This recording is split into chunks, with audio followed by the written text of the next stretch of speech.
This video is made for adult collectors, even though there's no G1 stuff in here because that's the oldest toy line. There was a joke in here, but I forgot it while I was speaking. Nope, that's probably copyrighted. Nah, that's probably copyrighted too. No, that is definitely copyrighted. Not making that mistake again. Yeah, probably copyrighted. Just play the thing.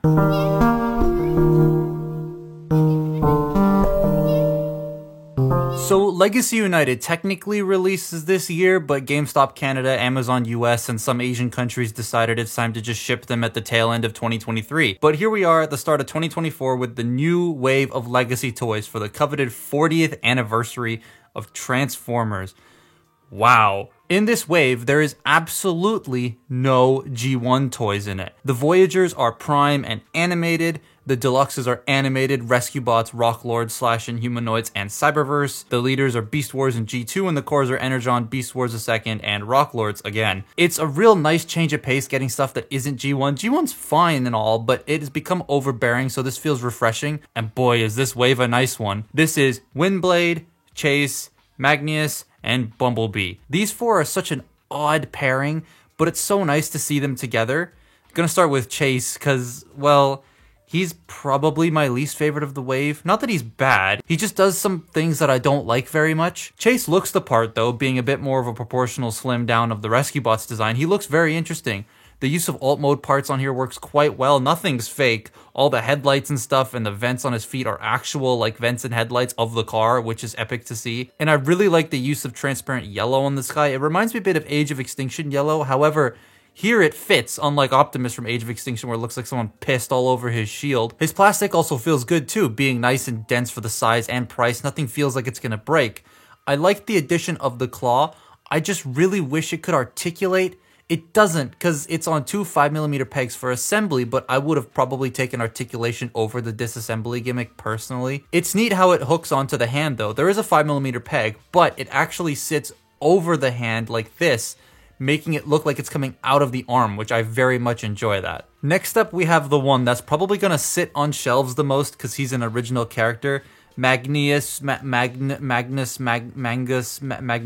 Maleficent, I don't know. Magnius. This dude shouldn't shouldn't shit on the shelves. That was what I was about to say. This dude shouldn't sit on the shelves. There we go. He's great. This guy not only looks like he's made of rock, but he feels like it too. The way they just did the textures on this guy, the rock bits, make him feel like you're holding an actual rock in your hands. Not to mention the edges are a tiny bit sharper than normal, adding to the stone effect. They really outdid themselves on the sculpting on this guy. Even the hinges are sculpted on them, which is great. He is a weaponizer thing, so you can pull him apart, but it doesn't look great on this one, honestly. I just kind of would say skip the weaponizer gimmick on this one. And they give you the option of filling out the hollow space on the back of his legs by allowing you to take the arm panels off and plugging them into dedicated tabs on the back of the legs. Like, that's in the instructions. That's neat. My only thing that I wish they did design-wise was added some red or orange through the cracks of the rock. He also has a pickaxe, so now he can join Jack Black and Jason Momoa in the Minecraft movie and play the guy in the background who's going to die first. Now, the two bangers in this wave that I think are on pretty equal footing with each other, Windblade and Animated Bee. Animated Bee is small, yes, but it's like an Earthrise Cliffjumper situation without the parts forming. Everything is super self-contained. The gaps all fill themselves in, the plastic feels solid, and he just looks like an animated character. It looks great. I like the yellow paint matching, and it isn't horrific. Yellow is one of the more difficult colors to paint match, but here they look like they did a pretty good job. Even in alt mode, you can't really tell unless you go looking for it that the yellows are slightly different. He does have trigger-happy shoulders in a sense, but here they don't hinder anything because they don't bump into the head, unlike toys such as, well, Trigger Happy and Studio Series 102. He has his jet boosters and his stingers that can combine and do that whole thing, although the pegs are very, very thin and small, clear pegs, so the longevity of that does give me pause. Windblade, though, she has quickly grown to be my favorite deluxe of this wave. We finally got a new Windblade.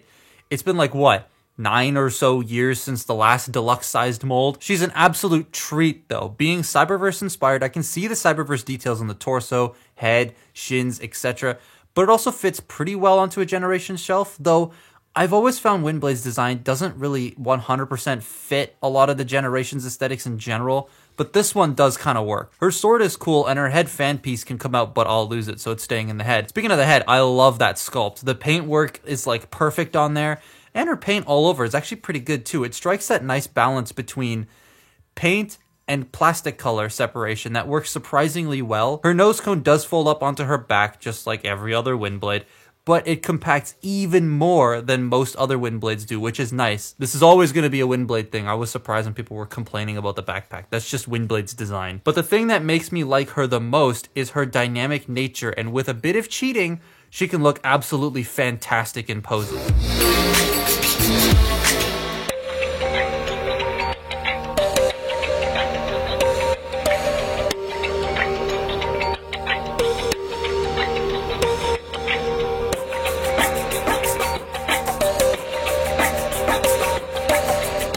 So just to let you guys know how I did the whole cheating with the legs thing on Windblade, you just start transforming it and you move it up. And when you have it at a specific angle, it looks like her knee is bent all the way up, but from the other side, it isn't. So it only works at one angle, but it still looks very cool. And we know what, we'll start with Windblade because she's in my hand. So Windblade's articulation, head, ball joint, wings can move forward and back, up and down. Shoulders rotate, they can go up and down. Bicep rotation, elbow bend that bends just shy of 90 degrees, which is a tiny bit annoying. You do have wrist rotation, waist rotation, hips forward, back, in and out, thigh rotation, knee bend 90 degrees, actually 90 degrees, which is good. And then you have an ankle pivot, and the toes can bend down, and the heels can bend forward, so you can get her on like tippy toe look if you want to. But yeah, she's pretty much like your standard sort of Windblade, like that's what you would expect, honestly, with the addition of the ankle pivot, because the original had all that minus the ankle pivot and the wrist swivel, so... yeah, Chase is a bit weird. Chase has a ball joint at the head and very shiny glasses. Shoulders are the trigger-happy shoulder, which I don't like because it bumps into his thing, but it also bumps into these pieces. So that's annoying. The shoulders can rotate, but there's so much junk around them. He does have a bicep rotation, 90-degree bend at the elbow. For some reason, you can do this. It's not part of the transformation. You can just do that. Bit weird. Waist rotation, hips can go forward, they can go back about that far, they can go out. You have thigh rotation, you have a single jointed knee that bends 90 degrees, and then it also bends that way for transformation, so that's a thing you can do. And then he has ankle pivot that only goes about that far, out of focus, it only goes about that far, but it goes more the other way for transformation. It's a tiny bit annoying, and his feet just they always look like strange to me. I don't know how to explain it. They just don't look right. They don't fit this body a little. I just realized I gave you all the finger there. That doesn't fit this body type for me. It looks strange. Rockman here, full of articulation. He's got so much stuff going on. So the head can only rotate. It's a little sharp because there's a point sticking out back here, so just be careful. Shoulders can do a full 360, in and out, bicep rotation, and elbow joint. Wrists can fold in, and they're on a ball joint, so that's nice. Waist rotation, hips can go forward, back, in and out. Although if you have the hips out slightly and then go forward, they bump into this piece of sculpt right here, so that can be a tad bit of a nuisance. Thigh rotation, full bend at the knee. Ankles can go down, they can go all the way up, and you have ankle pivot. So he is extremely poseable. You can get him in like such a low down sort of walk-in pose. Bumblebee's articulation though is very nice apart from his feet. So the head is on a ball joint, again, extremely expressive ball joint, which is very nice. Shoulders can rotate, they can go up about that far, they can go back that far, pretty much all you really need, which is nice. They can go out, and again, they're weirdly designed shoulders. Bicep rotation, wrist swivel. You can't even see that because the yellow makes my autofocus freak out.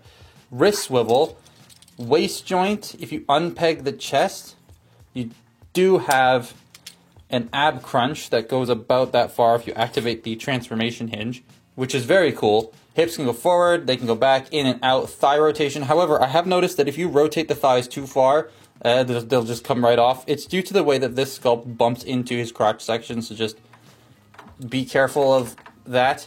You do have a little over 90 degree of bend at the knee there, and then the feet. This is where it gets weird. So they can go forward a bit, they can tilt. And at first you're like, oh, they only tilt that much.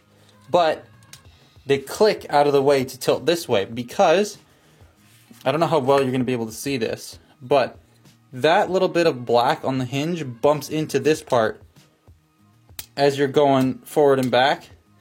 It's a very strange thing that the joint gets in the way, so his ankle pivot can be a little bit difficult to activate. So a strong start in robot modes, with the only drawback being Chase is a tad weird. Now let's make them a muscle car, a hatchback, a truck, and a plane. Yay! So the transformations for these guys are all vastly different, except for Windblade. She's kind of the samey of Windblade. So we'll do the rock guy first. And I'm going to get through these as quick as possible because I don't want the video to be super duper long. So you fold up his feet, you clip them together, and you leave them. Then we want to come here. The instructions tell you to open these up all the way, but they only open up like a millimeter, so don't push them, otherwise you will break it. But you just want to open them up and get this whole chest section folded up. Flip out the wheels. Like that. Fold that into place. Rotate the arm, not the arm, the hand around like that, so that it's facing inward, and then fold the entire arm into place, and that'll sort of line up all of the textures. And then you fold up the back section here, and it will just sort of bully its way into place. It is kind of annoying trying to get all that pegged together. And then, where does pickaxe go? You take the pickaxe, you peg it into the top to sort of complete the look, and there you have Magnus in his rock car mode. Next up we'll do Chase, because I kicked my tripod. Because Chase is weird, but he's also cool. His legs are neat, his upper torso sucks. So to start with, we're going to open up the chest and fold up the torso while closing the chest so that it fits underneath the light bar, like that. And then make him surrender. And then we're going to do the legs. You're going to pull this section open and bring this all down. Open that up. Do this on both sides. Oh, look how tall he is. Then you can take this section, fold it in, fold up the heel, fold down the headlight, and rotate the leg. And that is the front of the car done. And that's a very cool order of operations. I love doing this back and forth. That's so sick.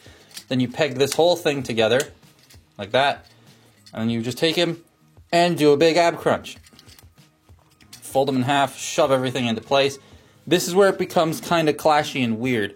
So the arms fold back like this, and then in and peg into place, but the windshield doesn't line up. And you just have to deal with that. You bring this all back, right? You peg this in, the windshield still doesn't line up. Then you give it a squeeze and you fold these into place. And once these get, something's rattling.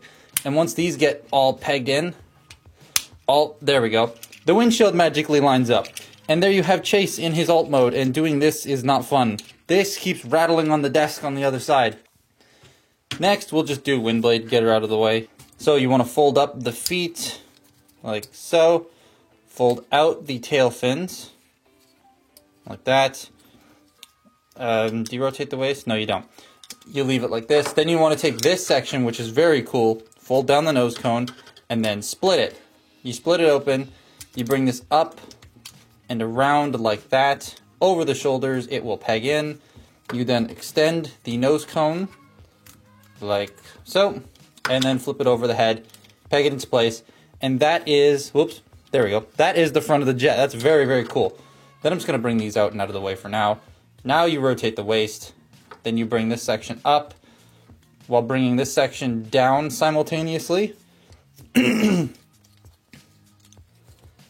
that on both sides. Then you peg the legs together like that. Bring the arms, and the hands will actually grip onto these 5mm posts right here. So you want to make sure everything is perfectly lined up so that the hands can reach. Fold the shoulder pads down while you're at it too.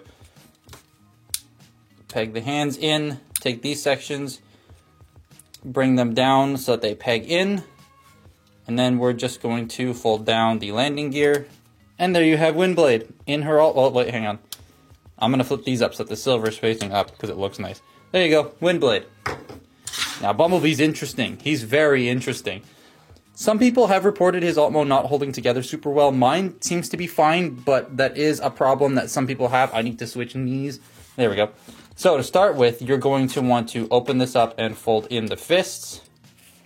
Open this up, fold in the fist. I'm also going to turn the color down a little bit so that you can actually see and not be blinded by the yellow. There we go.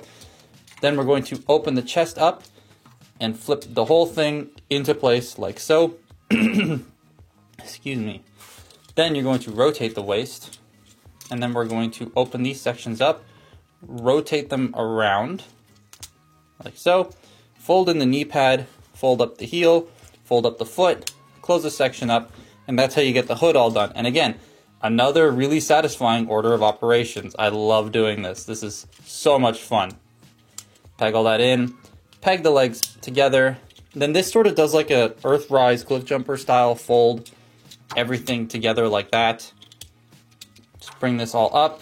Then you take this section here, bring it back, fold this up and in, and it will peg into place. And then this section right here will be out of focus.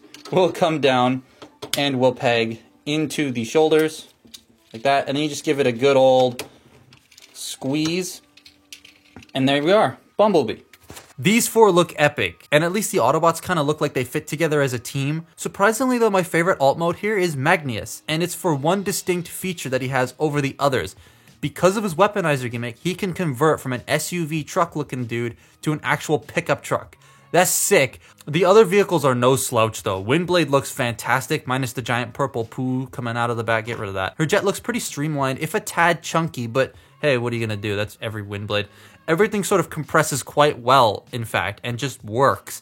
Chase, I see the cliff jumper design elements on it, but you can't tell me that this isn't gonna become a barricade at some point. It's practically a Mustang. If they didn't take this police Mustang and make it a legacy barricade, I will be a bit sad. Bumblebee is a small little hatchback, but feels so nice and dense. He condenses super well and feels great in car mode just to hold. And he has pinned wheels, so he rolls so well. The others are clips, so they don't work quite as well. But as four vehicles, they are pretty solid. And that's the whole wave, actually. It's solid. There isn't a toy here I inherently dislike.